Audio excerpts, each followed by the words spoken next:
All right, well, here is the latest project in the garage.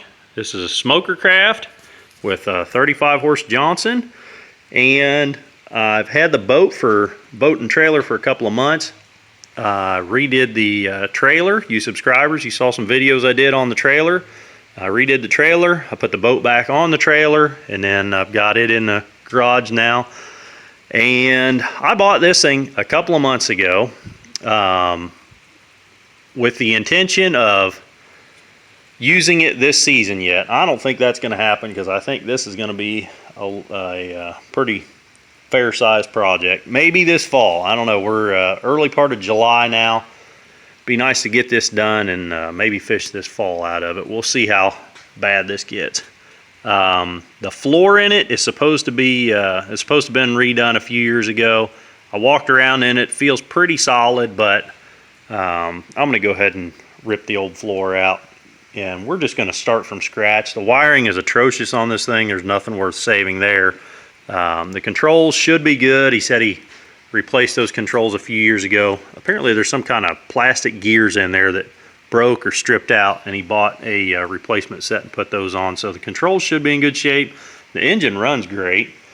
I'm nervous about how much water this thing might take on. I think there's 2 bilge pumps in here, so I'm a little nervous about that. I've seen enough screws and silicone. Here's some screw heads sticking through here. Some more screws back here. There's been holes knocked in the, I guess you'd call that the gunnel. Look like maybe for rod holders. I don't know. I didn't ask him about it, but they're all around the outside of the boat. There's some things that need to be welded. This cap, of course, it needs to be fixed. The transom is rotted out, so we're going to be replacing the wood in the transom. We might go with an aluminum transom, an all aluminum transom. I don't know. Probably we'll just go back with plywood again, but I'm going to go ahead and clean this thing out, and I'm going to start tearing stuff out of it, and I'll update you guys here as we go. All right, well, this is how far I made it tonight. I probably worked on this thing for, I don't know, a couple hours, I guess. All right, that plywood was a whole lot heavier than I would think it should be. So I'm guessing that just completely saturated. This is what we got going on underneath. It looks like waterlogged foam. And that would make sense then why the thing's been dripping for 3 weeks while it's sitting in here. You can see, well, maybe you can, maybe you can't, I don't know.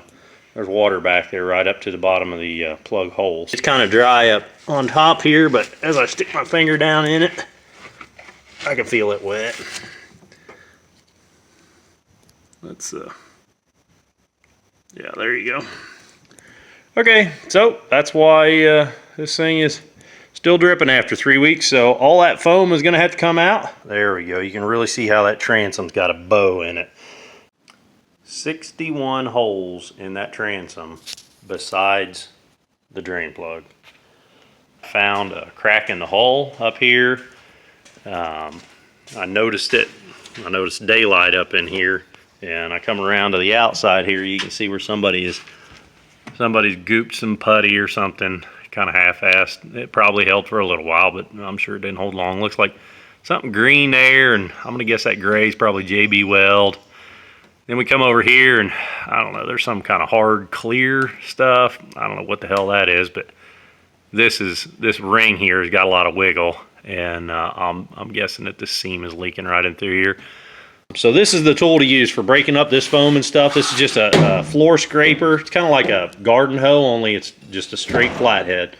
I have tried through the years that aluminum brazing stuff, the aluminum brazing rods, and I cannot get them to work for me. I've tried them on boats, and I've tried them on motorcycles.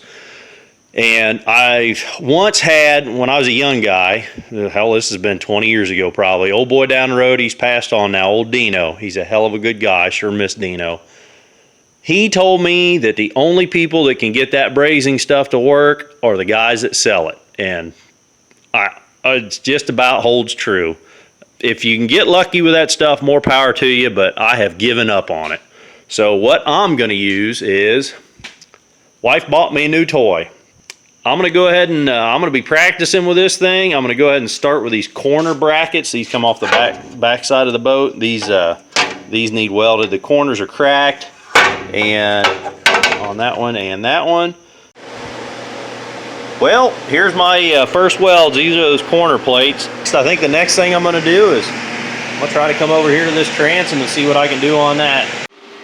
Well, it's really slow going on this boat. It's been probably, I think I've had this welder now for about 3 weeks. I've been using it. And I get out here when I can. Some weeks I don't get out here at all. There were 8 holes along the side here just from rod holders. So those holes were, drilled, and rod holders were bolted on the inside. I patched all those. The transom back here, I've patched all the holes that need patched. You can see there's still some holes that have not been patched. I marked those. Those are the holes that are actually for mounting the transom board and the engine. The fish finders, there were 12 holes back here from different fish finders being mounted up. I thought that was kind of interesting. This thing is really light. You can see it sitting on here wonky. I can pick this thing up. I mean, I can move it around with one hand. So it's still heavy, but it's a whole lot lighter than it was when it had everything in it. So I'm able to move it around on the trailer. I tilted it up to get to all these holes. Now I'm going to flip the trailer around, take it out, turn it around, back it in here, and flip the other side up and get all the holes that are in that side, because it's just as bad or worse. So I've also got a weld. You recall there's a hole in the front up there. There's a crack where they must have hit something, so we'll get that patched up too.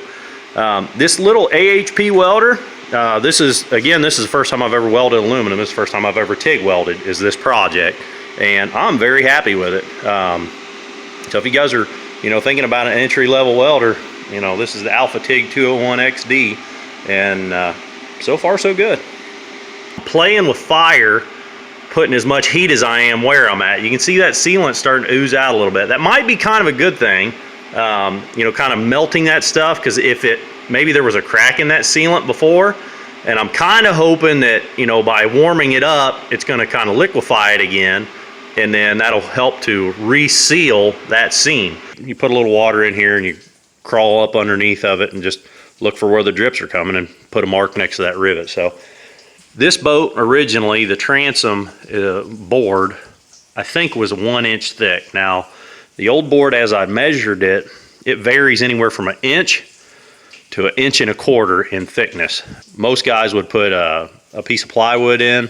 I'm going to go with a piece of rough sawn red oak, and the reason I'm doing this is it's 1 inch, and that's going to fit right in place of the original 1 inch transom board. But I'm also going to use a big chunk of the rest of this board on the outside of the transom. Because this is only 1 inch, I feel like that's going to be kind of light duty, especially given that this has got a 35 horse motor hanging off the back of it. And so I feel like if I put this 1 inch on the inside and then scab on a 1 inch on the outside, now my transom will be 2 inches thick, total, really distributing the load across the rear of the boat. And I feel that the thickness that I'll get from 2 pieces of this red oak at 2 inches is going to more than make up for the strength that I would have gotten had I used plywood. What I'm going to use to seal it with is this stuff. So talk to a woodworker friend of mine, almost call him a master carpenter. The guy builds beautiful furniture. He can make anything he wants to out of wood. And told him what I was doing, and this exact product is what he recommended. He said that's the best thing that he could think to use to seal up a board. It's Sikaflex. I think it's 291. It's a marine adhesive. So a lot of you guys are using that 3M 5200 stuff. This is this is another marine adhesive. So anyhow, I just replaced the rivets, and I use regular old pop rivets, but you can see I got some of that Sikaflex on the cup there. I would just dab the rivet in that goop and smear Sikaflex all over the base of the rivet, stick it in the hole, use the tool, pop the stem off, and then smear around and cover up the rivet then. So I feel pretty good about the fix, actually. Some of this JB weld on here is holding, and I'm not going to go looking for trouble. We're going to flip this boat back over, and we're going to stick the transom board in. This is the board that goes on the inside, and this is going to be the piece that goes on the outside. I took it to my brother-in-law and had him plane it, and we took it down to, it's just a fuzz over an inch thick, both boards are now, but they're nice and smooth, and I put 3 coats of that Helmsman spar urethane stuff on it. Now what I'm going to do, because I think I have all my holes drilled in the back here that I need, including these, I don't even know what you call them loops on there. They go through and they're bolted as well through the board. I'm going to go ahead and pull that board off. I'm going to put Sikaflex around all the holes on probably on the inside of the board or on the outside of the transom, because I need to get a seal in here. So I'm going to put Sikaflex in between the two. Then I'm going to put the plate back up, stick all those bolts in, and those bolts are individually going to be coated in Sikaflex as well. Okay, so you can see we're at my local reservoir. We're doing a leak test, and there's nobody else here but me, so I'm not in anybody's way hogging the boat ramp. That's why I really like this little place. Looking for leaks. So far, so good. You can see the here's one of those rivets I replaced right there. You can see it's black. That would have been an old leaky rivet. I drilled it out and put just a regular standard aluminum pop rivet with that Sikaflex in there, and doing real good. The transom is doing real well.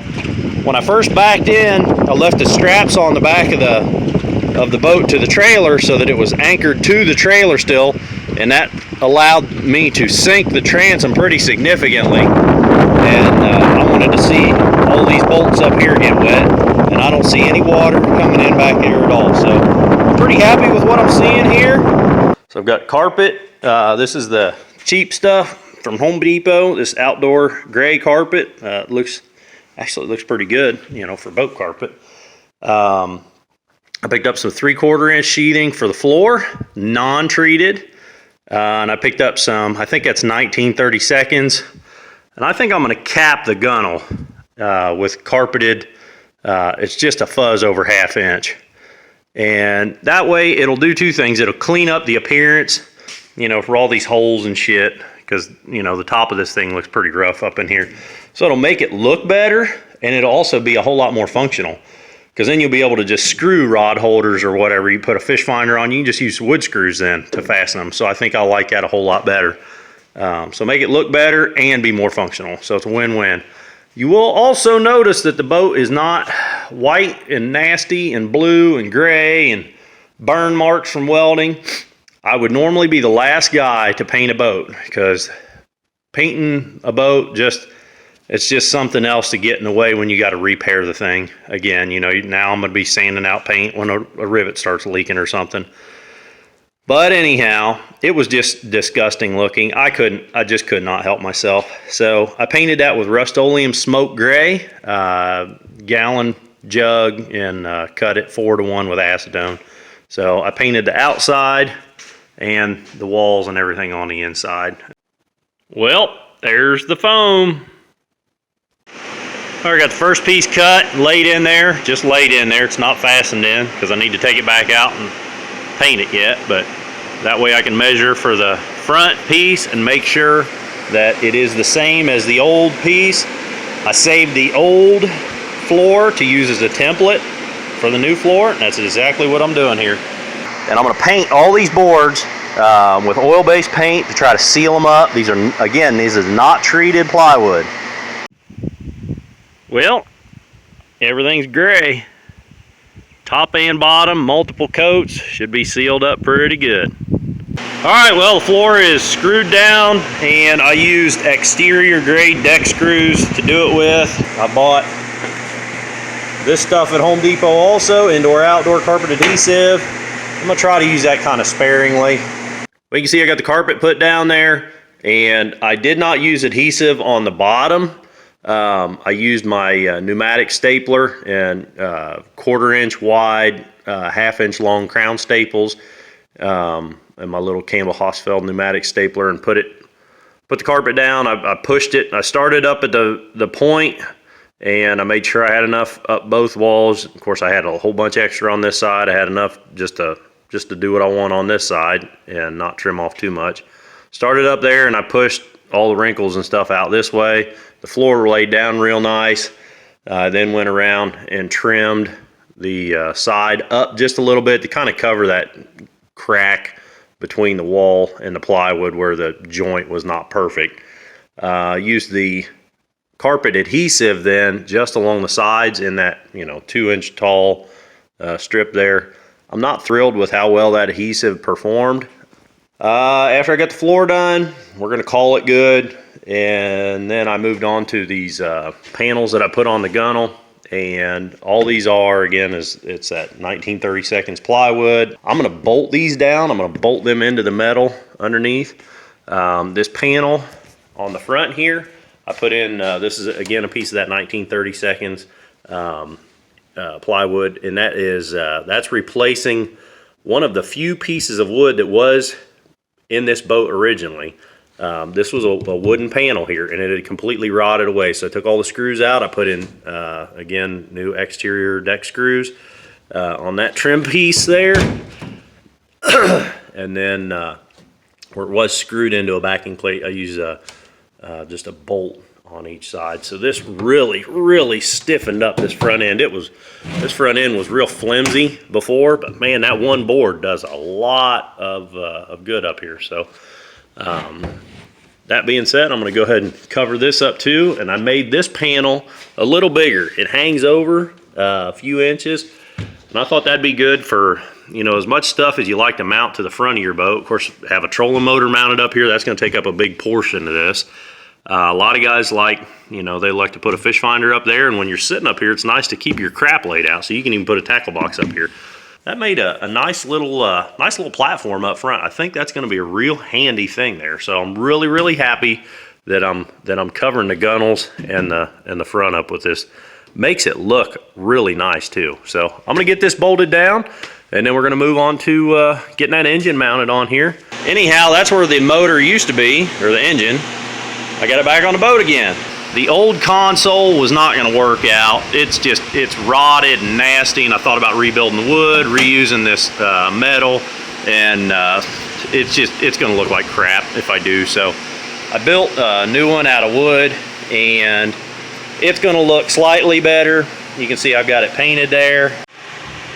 Okay, so you bolt the bracket down to your console first, then the steering mechanism goes up in through the bracket, and it takes those 3 bolts to fasten it together. Now if I turn this, the motor is turned. Alright, we got the cap on there and screwed down. I put a very light coat of anti-seize on that shaft. Alright, so I put the key in the shaft. I put that star looking hub on. Then I set the wheel on top of the hub. Put washer, a smaller washer, and then the lock nut, tighten it all down good. And now we're alright, I don't know when the last update was on this boat, but here's what's going on so far. I think I had the motor on it last time last video clip. It's been weeks ago again. I figured out how I want the tank in it, or excuse me, where I want the tank. The tank is just a loose one of these red tanks. So that's going to get plumbed under here and hooked up. Got the bilge pump mounted up here. The pump itself down in there, I've got it strapped against one of the braces in the floor, and it's not wired up, but it is plumbed in, and that's a 3/4 inch inside diameter. It's actually a medical air supply tubing, but it's a really common size, and I've just got it screwed against the transom there. So that's the bilge pump is mounted. I've got my cleats mounted up. I got 4 cleats around here, and the rod holders I ordered are these cheap. I think I ordered them off of eBay. They call them a 4-inch 25 degree rod holder. These seem to work real well with the open face setups that I've got. So I wanted to mount one and see what it's going to look like on here. I've got it screwed down with these exterior like deck screws. And so those are going to look good on there. I don't know if that's the final position or not, but it looks like they're going to work real well. I got the console mounted. I think that was there last time. I moved the ignition switch over because I decided on the kind of switches that I want to use. This, I think I ordered this off of eBay too. This is one of these, you'll see them if you get to looking on eBay or Amazon. A switch panel like that. It's got a USB port so you could charge up your phone, and a cigarette lighter outlet here. It really sticks in there. And it actually, strangest thing, the damn thing comes with a cigarette lighter. I can't tell you when the last time I actually saw a cigarette lighter was. It comes with a cigarette lighter. So, and then it's got 4 switches. The switches are supposed to light up when they're on. So that's going to be kind of nice. And it comes with, I made sure I ordered the one with the little decals for the switches. So one's going to be bilge pump, one will be navigation lights. I don't know what I'll put the other 2 on. I might just leave them blank for now. So that I cut out so to where it'll fit in there nice and flush. I'm going to leave it out right now. That way I can wire it up while I've got it out here and then shove it in and screw it in. So that's going to work out real well. The cables, I tucked those up under that back board there. The cables that were on this boat, they must have come from another boat because they're way too long. They're about 4 feet too long. So anyhow, I put a coil in the cables, and they're working real well. So, you know, steering works, the shifter works, and throttle's working. So cables are working real smooth now because I oiled those up. Check out Dangar Marine for how to oil up your cables to improve the life of them. I don't know where I want to mount my seats quite yet. I just mounted the trolling motor this evening, and I have not put on my light yet, so I was kind of maneuvering that around where I wanted it. You're supposed to have like 120-degree field of view on these lights. So technically I think I'm going to be illegal because you won't be able to see from this angle. The trolling motor will block the light from this angle, but everybody does it. So I really doubt I'd get anybody to, you know, any DNR to pick on me about it. So anyhow, I got that all bolted down. That is this was on another boat I just bought. It's well, there you go. It's a 70-pound thrust, 24 volt, and I couldn't tell you how long the shaft is, but it looks like it's going to be kind of overkill for what I'm doing here. I have ordered these rod holders. These are the cheap Berkeley rod holders.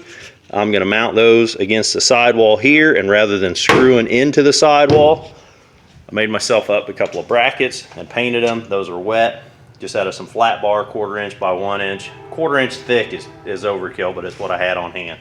So I made some brackets, and I'll show you after I mount them up. Made some brackets that I'm going to screw into the floor and bolt into this inside panel here so that I won't have to pierce the actual hull. And I'll mount these to that flange or that, you know, bracket or whatever. These need a backing, so you just can't even, I couldn't even, you know, mount it here and to the floor with that gap behind it. Something's got to take up that gap or that foam pushes out the back. So once I get my fishing rod holders mounted on the side here, then I'll know where I can mount my seats. All right, well, here's what I'm working on right now. You can see I've got the plug out on top here, and I cracked the one down here just to see what would come out. And I'm very happy to see that it's just gear oil. You're looking for either like a dark honey color, or black even is not terrible.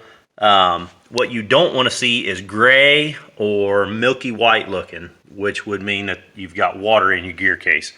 So the color that I'm seeing here looks pretty clean, actually.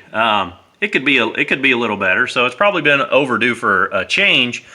But we're not going to have to deal with seals being bad in this, so that's a great thing. For now, I'm going to drain this lower unit, and I'm going to disassemble it, and I want to get that water pump in there and change the water pump. I've got the wheels off And I went ahead and I was going to repack the bearings, but inspecting the bearings, they were kind of crunchy and had some slop in them. So I pulled both hubs off. This thing it's had hub change at one time, so I don't know if that's the original hub or if that is, but in any case, they're both similar hubs. They'll take the same bearings and stuff. So I knocked out the bearings and races. You can see the races broke on both races broke on this one when I was knocking them out. Of course, I was knocking them out with, it was a soft punch, but it was a steel punch. So anyhow, got all my bearings out of the hubs. Hubs are good and clean, and I'm waiting on bearings. Picked up batteries, so I should be in good shape now. Batteries, I had one really good deep cycle. Walmart has really good batteries. If you guys are looking for batteries, I've used Walmart marine deep cycle batteries for years in my boats, and I can't say enough good about them. They're super cheap and they last. They really do hold up. That one's only a couple years old and it holds up really, really well. So I went out and bought the exact same thing, an identical, what should have been identical. You can see it's got two posts. One's your standard and one's got the wing nut on it. So I went down to Walmart to get the same group size 29 DC. That's the dimensions. That's a standardized dimension set. They changed the posts. So hopefully this sumbitch will fit. I want to put them under the seat. And clearance, tall, up and down was going to be no problem with just a standard post, but this has got the extra tall post on it. I have never seen this on a battery before, and I'm not happy about it. So we're going to see if they'll still fit under the damn seat. And I got a starting battery, the marine starting battery. See it over there? That's going to just live up under that bench back here. I don't know if you've seen the trolling motor. The trolling motor is mounted now, and I'm going to run a battery. Well, I'm going to run remote battery. So what I've got here is some old wiring. Came out of an old summer kitchen I tore down a few years back. And this is 6 gauge copper. I think it's 6 gauge. Yeah, there we go.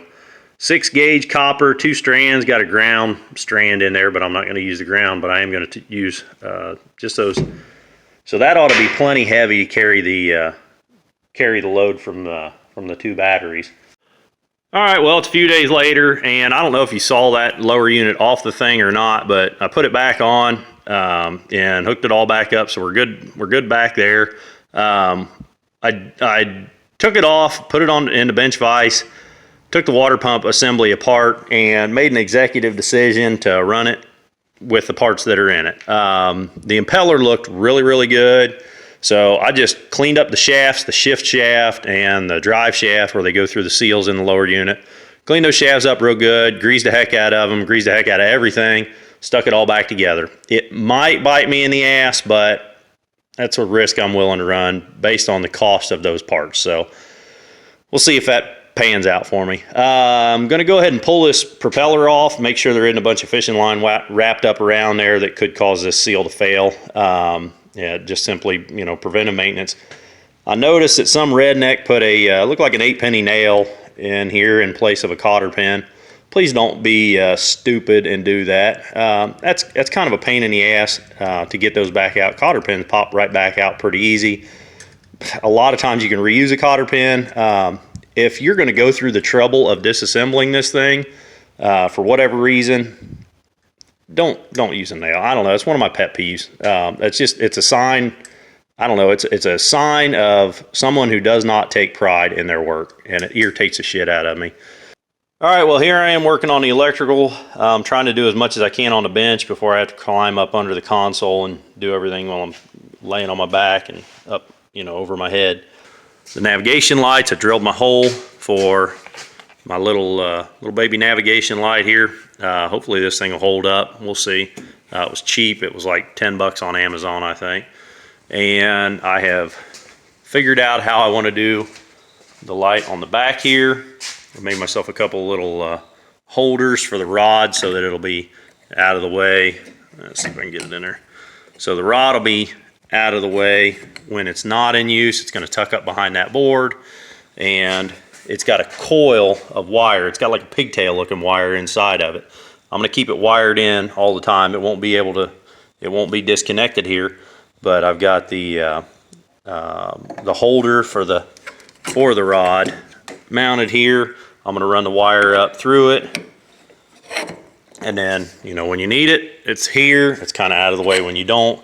And the wire, you know, let me show you what I mean by pigtail. It's got like a recoil pigtail on it. So I'm going to make this a hard connection, butt connectors, with dielectric grease and shrink tubing on them, and then that'll all kind of tuck up inside that tube. But the wire will always be visible, and I'll show you what I mean by that later on. The hole that I drilled through here, I did put a grommet in because I don't want these wires rubbing. You can see it down in there. It ain't pretty, but it is. The grommet is in there so that the wire, it's a rubber grommet, so that the wire doesn't chafe against the metal as it comes through. Well, notice I got some lights going on here. That's a good thing and that's a bad thing. Good thing is they're working. The bad thing is I really don't like that these are lit up even when the switch is in the off position. So this switch is not being used for anything. This one is running lights. You can see the light lit up back there. This front light, again, this came from Amazon.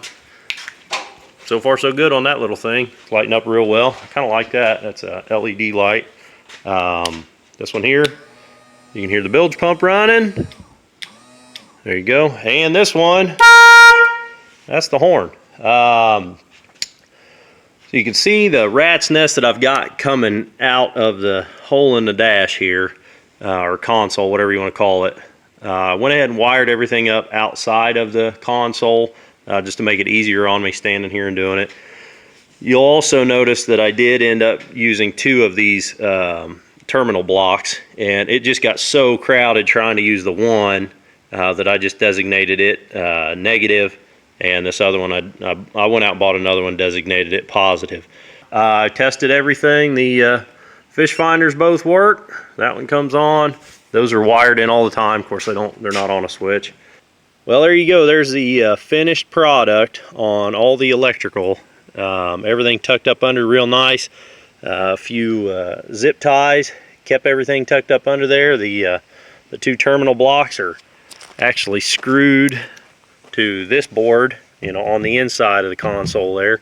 So that worked out real well. Fish finders are both mounted up, look real good. I mounted the what do you call that, the transducer of this one on the trolling motor. So that's kind of a homemade mount there. Check out my other videos for how I did that. And this one here, of course, we talked about the bracket, or I think we talked about the bracket that I made up so that I did not have to put any more holes in the hull of the boat. So that bracket sits off the hull a little bit. The transducer's mounted to the bracket. These holes were already here for the transom board, so I didn't have to drill any more extra holes. I put some Sikaflex behind there, squirted Sikaflex in the hole to make sure it's good and sealed up inside. And so that looks real good. Tucked the wires all up out of the way down under there. Wiring is nice and tidy on here and looks good. I mounted my battery. I put a couple of brackets on the floor there and a bungee cord to hold it so the battery ain't going anywhere. You can see I need to hook it up yet, but I plan on, in storage, I'll keep everything unhooked just so it's not pulling any off the battery. Well, we're getting so close I can almost taste it. I got a new set of NGK plugs in. They take, this is a 35 Johnson, it's a 1979 model for you guys that are curious.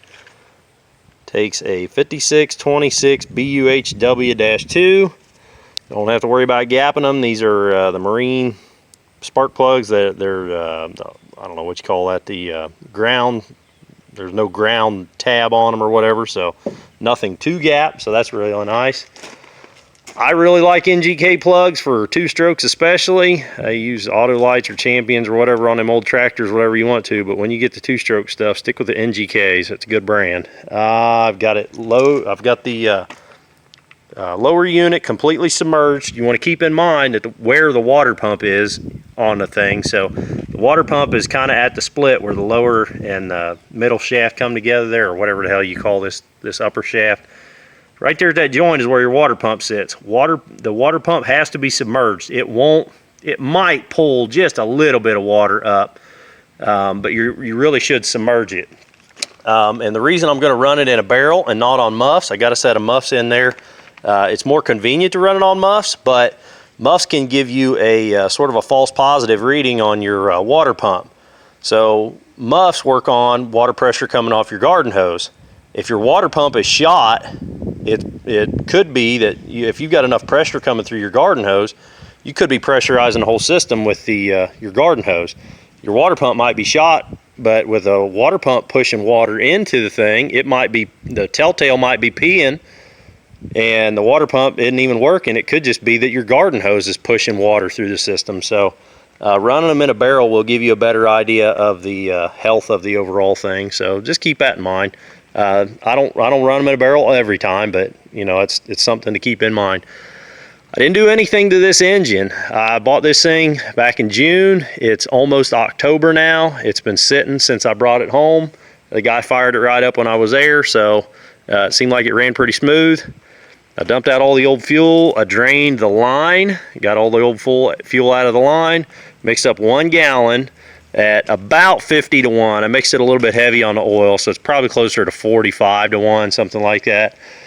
I got my connections made here, and I have yet to turn the key, so you guys are going to see this with me for the first time. Now again, we're outside. The boat is pretty well done. I've gathered up a few things that I want to stuff in here to keep me legal, some life jackets, stuff like that, but boat is just about done, so let's see if the darn thing will start.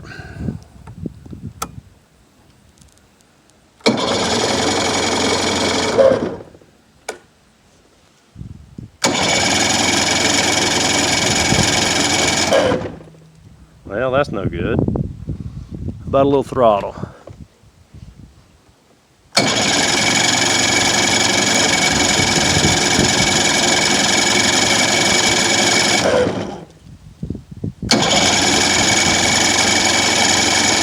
The water pump's working great because it's already spraying water out. A little less throttle.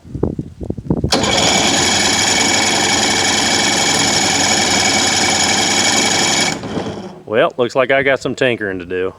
Well, I didn't mess with nothing. I just kind of wiggled the throttle around a little bit, hit the key another time, it fired right up. So I don't know what's going on there. Looks like the water pump's working real good. Sounds like it's running pretty smooth. I'm gonna let this thing sit here and run for a little while. Get warmed up, make sure there ain't no leaks or anything. All right, well, we've established that the water pump's working well. You know, I'm gonna say here, guys, I probably said it earlier in this long ass video, but I'm no mechanic, so I don't know everything.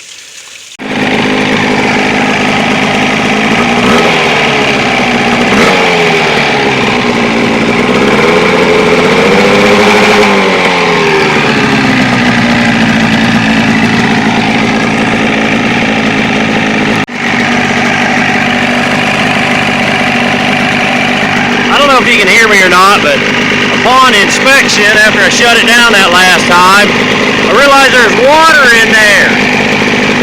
This hose was leaking. I realized that hose is the telltale right here. Not that. I don't know what that is. This is the telltale. It's working really good now. I put a new piece of hose on it. Well, I got everything stashed in here that I think I need to keep me legal. I've got my numbers on, stuck on the side of the boat. I've got a couple of life jackets with a throwable tucked up under the front. Got my anchor. Under the seat I got some flares and a distress flag. I got a whistle in my tackle box. Of course I got the horn.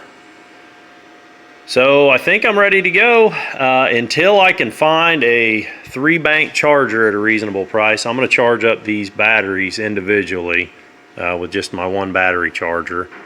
So I've already charged this one up, just topped it off. I'm just finishing up. You can see that one's at 96%, and then I'll stick it on that one for the overnight. It's almost 9:00 p.m. on a Saturday night, and I think we're going to go ahead and get the boat wet tomorrow morning. So, all right, guys. Well, we're out on Brookville Reservoir, Brookville, Indiana.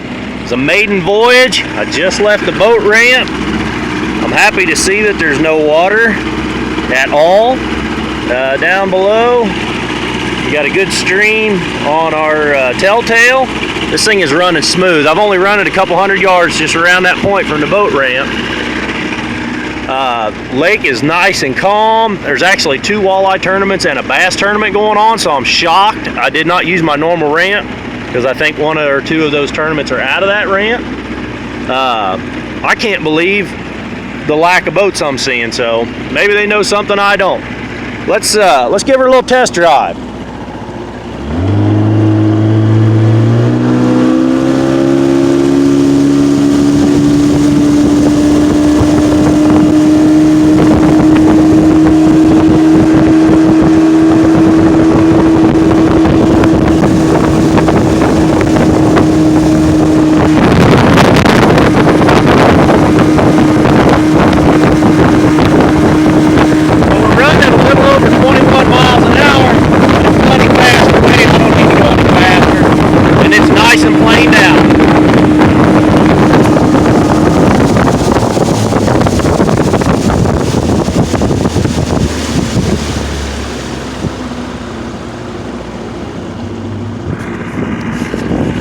Well, I can't tell you how happy I am right now.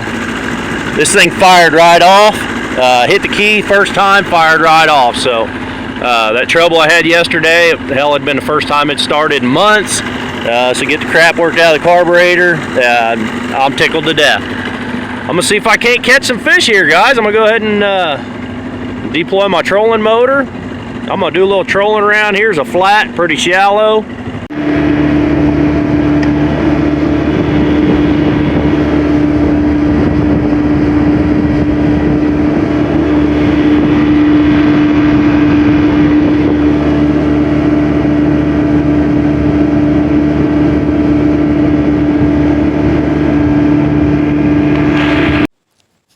Here we are back at the house, got her back in the garage, getting it unhooked, and I have absolutely no complaints about this boat, guys. I am tickled to death with how it did today. I fished for a few hours, caught a bunch of channel catfish, pretty quick actually, and mostly I was out there just testing the boat. So I did more driving around than I actually did fishing. I got no complaints out of the engine. It fired right off every time, so I'm real happy about that. Forward, neutral, reverse shifted great. Thing sounds great. Planed out real quick. I only ran it up to about, I don't know, maybe about 25 miles an hour is about as fast as I went. I see no reason to go any faster. You know, for what I'm going to do with this thing, it ain't no speedboat, but it moves. So planes out good. The layout was really, really effective. I really like how easy I was able to move around the boat. Now it was just me today. You know, you put 1 or 2 more guys in here and it's going to get pretty congested pretty quick. But I really like how easy it was to move around the boat. It's pretty stable. Tested out my rod holders and stuff. You know, while I was fishing, trolling motor performed flawlessly. I didn't have a bit of trouble out of anything. So I'm really liking this new setup here.